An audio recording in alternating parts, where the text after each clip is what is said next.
Hello everyone, I am very glad that you're joining this story. Subscribe, like and comment. Enjoy the story, smile more often. The moment my mother smiled at me, tilting her head ever so slightly while the rest of the family sat comfortably at my own dining table, I felt something deep in my chest tighten like a fist. Her voice was syrupy sweet, the kind of sweetness that burns rather than soothes, as she said, "We didn't save you a seat. You're always too busy for family anyway." I swear, for a split second, I thought I had misheard her, that my mind was playing some cruel trick on me, twisting words that weren't meant to cut so deep. But then I saw the way my brother Jake smirked over his plate of turkey and stuffing, the way my sister Tina barely lifted her gaze, and I knew this was deliberate. This was planned. A slow, almost numbing silence filled the space between my mother's words and the moment I could find my voice again. I opened my mouth to respond, to say something, anything, that might stop the heat creeping up my neck, but before I could even gather my thoughts, I heard the quiet sound of metal against porcelain. My husband, Daniel, had set down his fork. There was nothing dramatic in his movement, nothing that demanded attention, and yet the entire room felt heavier in an instant. His voice, always calm, always steady, carried through the room with an authority that my family had never quite learned to respect until this very moment. "Good thing we bought the house," he said, his eyes locked on my mother, who suddenly seemed to lose the color in her face. "And you're sitting in our dining room." The silence that followed was suffocating, thick and unmoving, the kind that makes every second feel stretched beyond its limit. My mother blinked, her mouth opening slightly before snapping shut, as if she were still processing what had just been said. My brother's smirk faded into something closer to confusion, and my sister, who had always been the least confrontational among us, looked down at her plate as if she wished she could disappear into it. The only sound in the room was the faint scraping of my mother's knife as her grip on it tightened against the plate beneath her. The thing is, I hadn't planned for this to be the way the truth came out. I hadn't imagined it would be dropped like a bomb in the middle of Thanksgiving dinner. Not like this, not with everyone watching, not with a table full of food that suddenly tasted like nothing. But when my mother decided to humiliate me, to push me out of a family gathering inside the house I had worked to save, the house I had willingly let her stay in, she made the mistake of assuming I would take it. That I would lower my head, laugh it off, find an empty corner to sit in like I had done my entire childhood. But I wasn't that girl anymore, and she had no idea just how much power she had handed me with those cruel, careless words. Linda finally managed to find her voice, but it wavered ever so slightly, betraying the confidence she so desperately clung to. "What are you talking about?" she asked, her smile tight, her fingers still curled stiffly around her utensils as if letting them go would mean surrendering completely. Daniel didn't answer right away, choosing instead to take a slow sip of his wine, letting the weight of his statement settle over the room like a thick fog. He wasn't a man who raised his voice or fought recklessly. He was the kind of man who chose his battles carefully, who wielded his words like a scalpel rather than a hammer. And right now, I could see the exact moment my mother realized she had underestimated him. I took a step forward, slowly, deliberately, letting my presence sink into the space they had tried to erase me from. "We bought the house, Mom," I said, my voice steady despite the storm raging inside me. "You've been living in our house for months." She laughed then, but it was forced, brittle, the kind of laugh that cracks at the edges before it shatters entirely. "That's ridiculous," she said, shaking her head, as if denying it would somehow make it less true.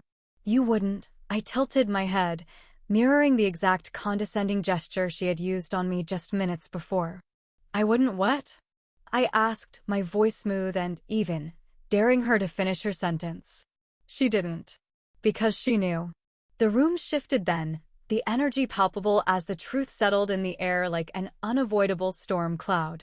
My brother set down his drink, suddenly much more interested in the conversation, while my sister let out a slow, measured breath.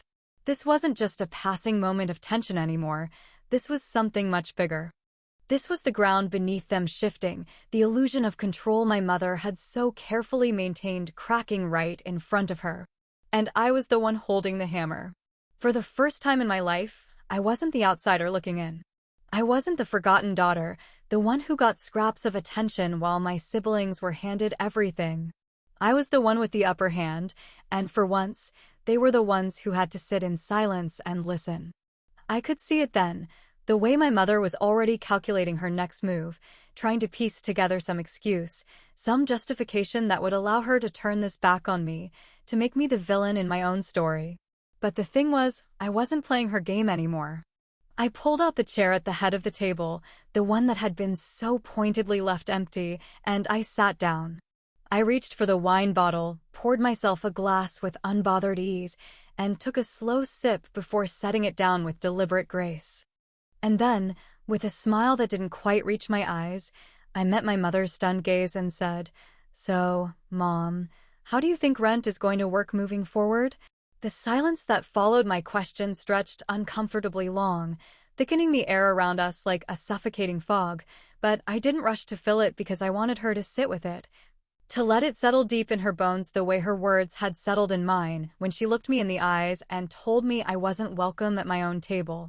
My mother had always been good at controlling a room, twisting situations in her favor with a well-placed sigh or a carefully crafted frown, but I could see it now, the cracks forming in her perfect, well-rehearsed image. The way her fingers curled against the tablecloth like she was trying to grasp something slipping away. I should have felt guilty. I should have second-guessed the satisfaction blooming in my chest, but all I could think about in that moment was every single time I had been treated like an outsider in my own family. Every Thanksgiving where my presence felt more like an obligation than a welcomed part of the tradition. Growing up, I was always the one left to the side, the one who had to work twice as hard for half the attention, the one who was constantly reminded, whether through outright words or quiet, dismissive actions, that I was not my mother's priority. My brother, Jake, the golden boy, the one who could do no wrong, had everything handed to him before he even had to ask, skating through life with the confidence of someone who had never once been denied anything of value. My sister, Tina, the delicate, soft-spoken one, learned early on that playing helpless was a currency my mother happily exchanged for unwavering support, and while I spent my teenage years picking up extra shifts to afford things on my own, she fluttered around the house, waiting for things to be done for her. And my mother? She never once made them feel like they had to earn their place at the table, never once questioned their presence in the way she had always questioned mine. Every Thanksgiving, it was the same. I would arrive, I would help in the kitchen, I would offer my time and my effort, only to be brushed aside like an afterthought, as if my existence was something they tolerated rather than something they cherished. Plates were set without my name in mind, conversations carried on as if I wasn't even in the room, and when I finally gathered the courage to speak, to insert myself, I was met with polite smiles that never reached their eyes. The kind of fake warmth that barely hid the indifference beneath. But this year was supposed to be different. This year, Daniel and I had extended the invitation, had opened our home, had put in the effort to make this a Thanksgiving where I didn't feel like a stranger in my own family.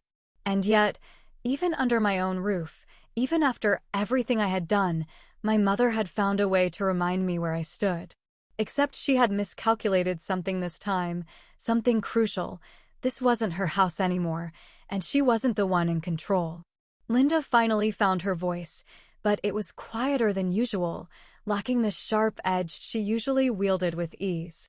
"You're joking," she said, forcing out a laugh that didn't quite land, her eyes darting between me and Daniel as if waiting for one of us to back down, to tell her that none of this was real. That she hadn't just publicly humiliated me in a home that legally belonged to me.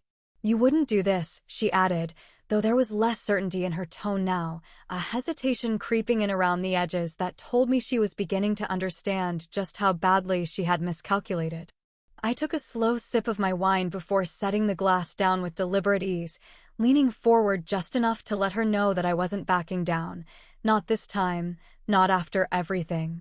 "We bought the house," I said again, slower this time, making sure she heard every word, making sure there was no room left for denial or negotiation. "Months ago, when you fell behind on the mortgage." The shift in the room was immediate, a palpable tension rolling through the air as realization dawned across my mother's face as the weight of what I had just said settled heavily onto her shoulders. I could see the calculations happening behind her eyes, the desperate attempt to regain control, to twist the situation in a way that worked in her favor, but I didn't give her the chance. "You agreed to stay here under one condition," I continued, my voice steady despite the storm of emotions raging inside me. "You asked me not to tell Jake and Tina that you'd lost the house, that you couldn't afford to keep it anymore, that if Daniel and I hadn't stepped in, you would have had nowhere to go." I let the words linger, let them take root in the stunned silence that followed, and then I smiled, a slow, deliberate expression that carried none of the warmth she had so easily denied me all these years. "I kept your secret, Mom," I added, tilting my head ever so slightly. "But that was before you decided to humiliate me in my own home." Jake shifted uncomfortably in his seat, the smirk that had once been plastered across his face now gone, replaced with something closer to disbelief. "Wait," he said, narrowing his eyes as he looked between me and our mother. "You lost the house? You never told us that." For the first time all night, Linda had nothing to say. Tina's gaze flickered to her plate, her fingers gripping the edge of the table as if grounding herself against the unraveling of everything she had thought to be true. The perfect image of our mother, the one who always held everything together, who never needed anyone, was beginning to crack right before her eyes, and I could see the discomfort settling into her bones. Linda opened her mouth, ready to defend herself, ready to craft a story that might soften the impact of the truth, but I didn't let her. Instead, I leaned back in my chair, taking in the sight of the woman who had spent years making me feel small, watching as the foundation she had built her control upon crumbled beneath her. "So," I said, my voice carrying just enough amusement to make her flinch, "how do you think rent is going to work moving forward?" For a moment, there was nothing but silence, a thick, suffocating quiet that made the air feel dense, heavy with unspoken words and the weight of realization settling over everyone at the table. My mother, who had spent years mastering the art of controlling every conversation, every situation, every minor interaction in a way that always positioned her as the victim, let out a sharp, breathy laugh that didn't quite meet her eyes. It was forced, brittle, the kind of laugh that someone gives when they're seconds away from snapping but refuse to let the mask slip entirely. "Oh, Emma," she said, shaking her head as if I were some petulant child making a scene in front of company, as if I were overreacting rather than stating a very simple, undeniable fact. "You always do this, don't you? Always turning things into a dramatic show, always trying to play the martyr, always making everything about yourself." I felt Daniel's hand tighten around mine beneath the table, a small but steadying gesture, a silent confirmation that I was not, in fact, crazy for standing up for myself in a room full of people who had spent their lives pretending I didn't belong. I could have let it go, could have ignored the way her words slithered into the air like poison, but I had spent too many years swallowing my own pain, pretending that if I was quiet enough, compliant enough, they would eventually see me as worthy of the same love they so freely gave to each other. "I'm not making this about me," I said, my voice calm despite the storm of emotions brewing beneath my skin, despite the way my heart pounded in my chest, urging me to finally say everything I had ever bitten my tongue to keep from spilling. "You did that the second you decided to humiliate me in my own house, the second you made it clear that no matter what I did, I would always be an outsider in this family." Tina sighed dramatically, her fingers tapping impatiently against the table as she leaned back in her chair, the same exasperated expression on her face that she had used on me since we were kids, the same dismissive attitude that had once made me shrink beneath her gaze. "Oh my God, Emma," she groaned, rolling her eyes like I was some burden she was forced to endure. "Can you just stop? You're acting like Mom personally attacked you or something. She made a joke. A joke. And now you're throwing a tantrum like a child." I could feel the heat rising in my face, could feel the way my hands clenched into fists beneath the table, my nails digging into my palms as I fought against the urge to scream. A joke. That was always the excuse, always the justification, always the reason they gave for why I should just take it and move on. Every insult, every dismissal, every passive-aggressive jab disguised as a casual remark, it was always just a joke, and I was always the one being too sensitive. Jake leaned forward then, arms crossed over his chest, his expression unreadable, but his tone sharp with barely concealed resentment. "Honestly, he said, tilting his head in that way he always did when he wanted to seem reasonable, logical, like he was the one speaking with sense while I was the one being unreasonable. "You have to admit, it kind of feels like you're rubbing it in our faces. I mean, we get it, you bought the house, congrats. But did you really have to bring it up like this? At Thanksgiving? In front of everyone." The audacity of his words almost knocked the breath from my lungs, the sheer nerve of my brother, the same brother who had spent his entire life benefiting from the very favoritism that had left me standing on the outside looking in, telling me that I was the one making a scene, that I was the one ruining Thanksgiving, that I should have just kept my mouth shut and continued letting them treat me like I didn't belong. Daniel, who had been silent up until that moment, finally spoke, his voice calm but firm, cutting through the tension with a quiet authority that made everyone at the table go still. "We invited you into our home," he said, his eyes focused entirely on my mother, his tone laced with the kind of disappointment that carried more weight than anger ever could. "We offered you kindness, respect, a place to celebrate together, and in return, you made my wife feel like a stranger in her own house. That's not a joke. That's cruelty." Linda's expression darkened, her fingers curling around the edge of her plate as if she were physically holding herself back from lashing out, from saying something she wouldn't be able to take back. "Oh, give me a break," she snapped, her voice losing its carefully measured control, her mask slipping ever so slightly as she turned her glare toward me. "You abandoned this family, Emma. You walked away years ago and only ever show up when it's convenient for you. And now you want to sit here and act like you're some victim? Like you've been mistreated?" Daniel exhaled through his nose, reaching into his pocket and pulling out his phone with an ease that made my mother's confidence waver just slightly. "Would you like to see the receipts?" he asked, his voice still painfully calm, the kind of calm that made it clear he had come prepared for whatever excuse she was about to throw at him. "Because I'd be more than happy to go over every single bill Emma has covered for you over the past year." The room went silent again, and I watched as my mother's face paled, her carefully crafted defense crumbling at the edges as Daniel began listing off every financial burden I had silently taken on to ensure she had a place to live. "She paid off the overdue property taxes," he said, his eyes never leaving her face. "She covered the emergency repairs when the water heater broke down. She let you stay here rent-free for 6 months while you got back on your feet." He tilted his head slightly, his lips pressing into a tight, thin line. "Tell me, Linda, does that sound like someone who abandoned her family?" My mother said nothing, but the way her jaw clenched, the way her grip on her fork tightened, as if she were resisting the urge to throw it across the table, told me everything I needed to know. She had spent years painting herself as the selfless matriarch, the struggling mother who had done everything for her ungrateful daughter, and now, in front of everyone, that carefully woven narrative was beginning to unravel.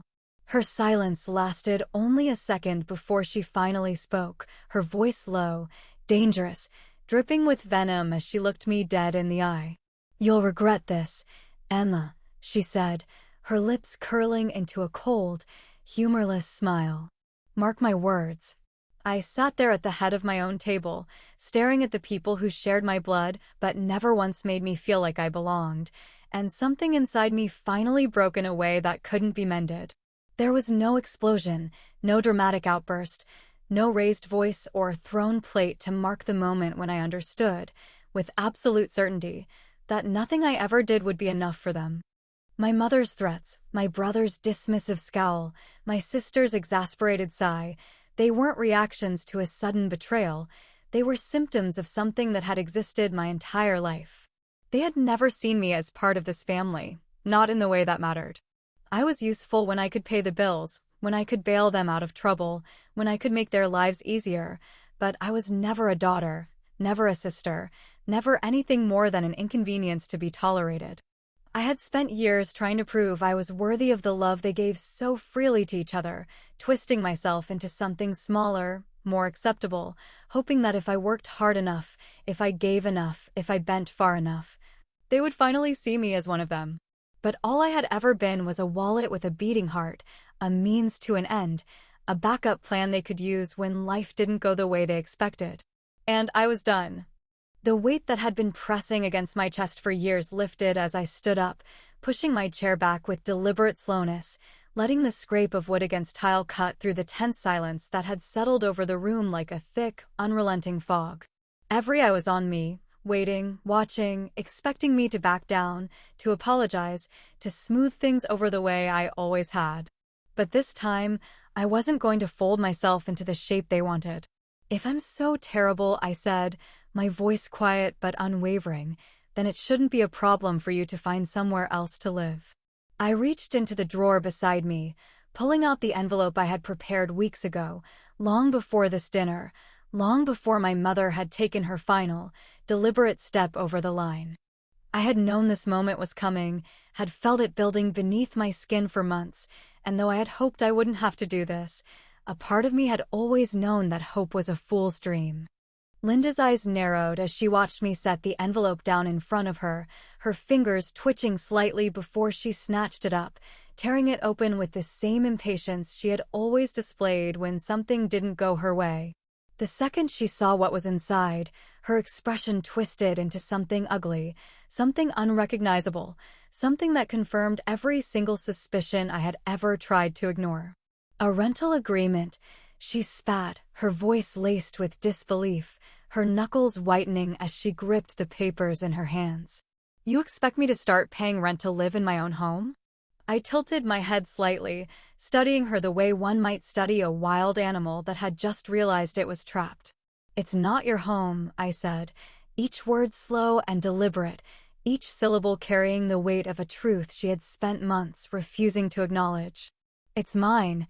And you will either start paying rent like any other tenant, or you will find somewhere else to live."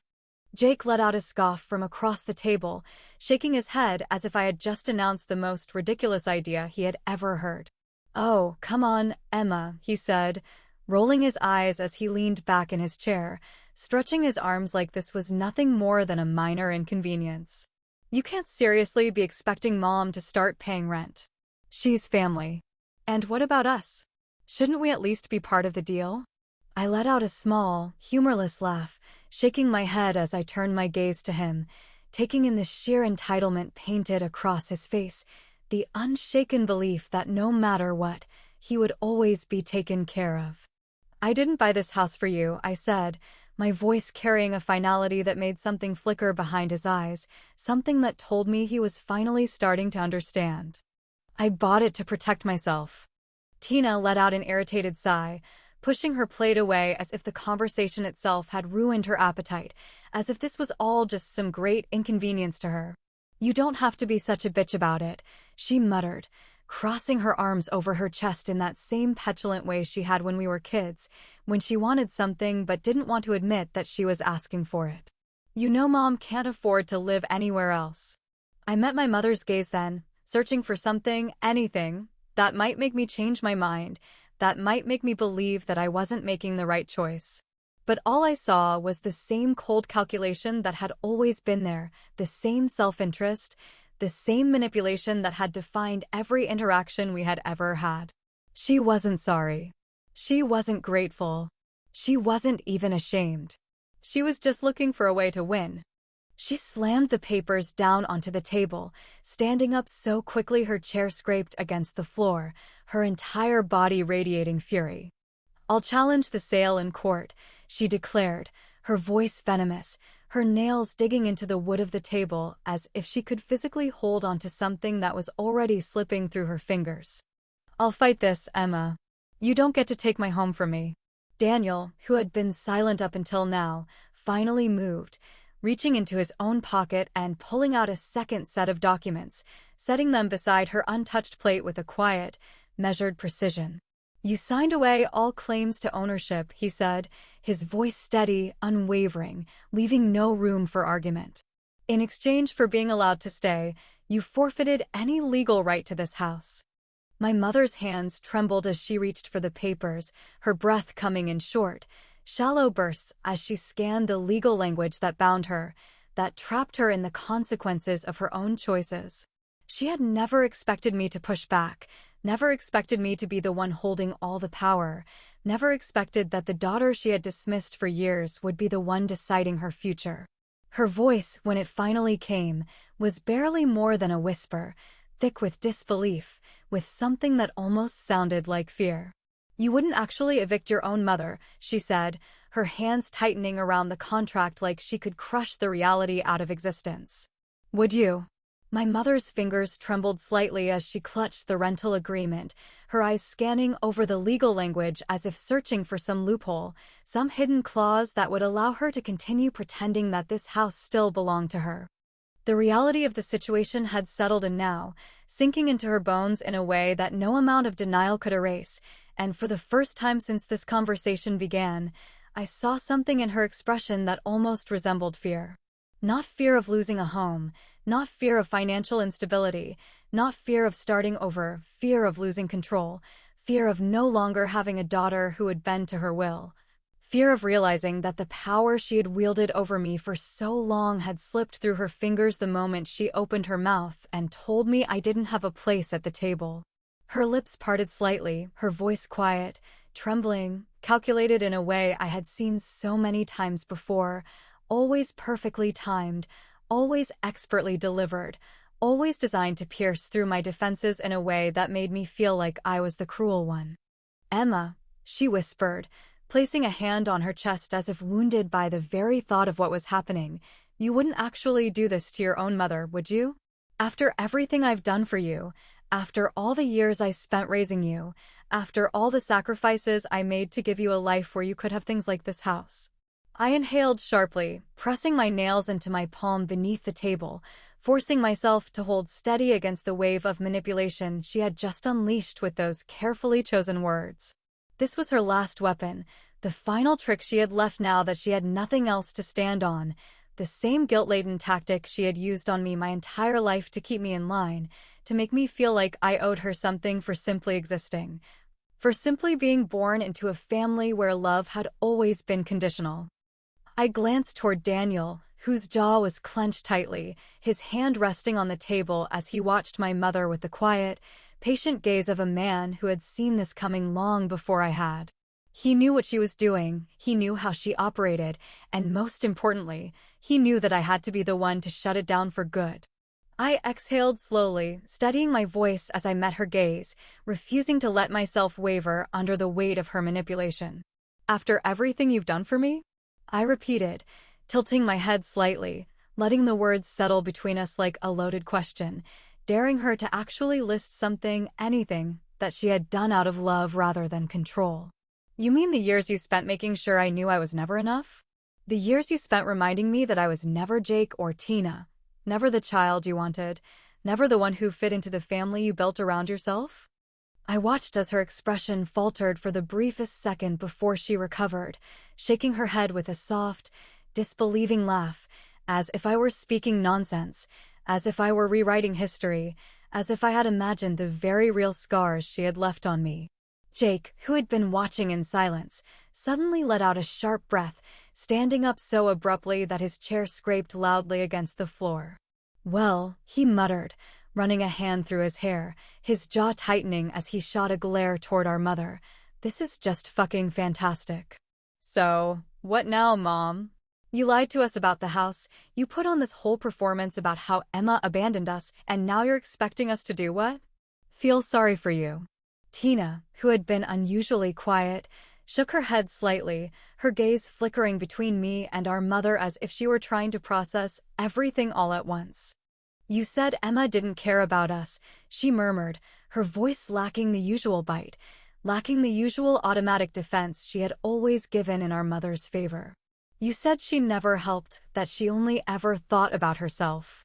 Her fingers curled against the edge of the table, gripping the wood so tightly that her knuckles turned white. "But she paid the property taxes.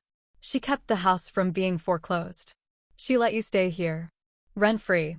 Her voice wavered slightly on the last word, her lips pressing into a thin line as realization fully hit her. You let us believe she was the selfish one when all this time it was you. My mother's jaw tightened, her hands trembling as she looked between the two of them, her grip on the situation unraveling before her very eyes. She had never prepared for this, had never considered the possibility that Jake and Tina, the two children she had always been able to manipulate so easily, would finally see her for what she was. And yet, here they were, watching her with something dangerously close to resentment in their eyes, something that told me they were beginning to question every single thing she had ever told them. Daniel leaned forward slightly, his voice calm, even, laced with the same quiet authority that had always unnerved my mother.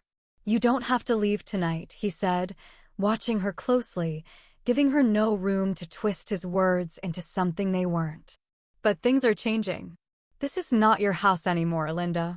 Emma and I own it, and if you want to stay, you're going to follow our rules, pay rent like any other tenant, and respect the fact that Emma is no longer someone you can push around.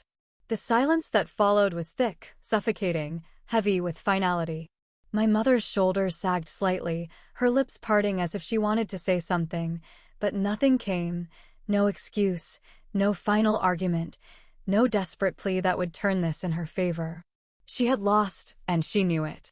Hours later, after everyone had left, after the tension had settled into something quieter, something less suffocating, but still undeniably present, I sat at the now empty dining table, staring at the untouched food that had gone cold long before the first plate had even been passed. Daniel sat beside me, his fingers brushing gently against mine, a quiet comfort in the aftermath of the storm. I let out a slow breath, my chest feeling lighter than it had in years, my mind clearer than it had ever been.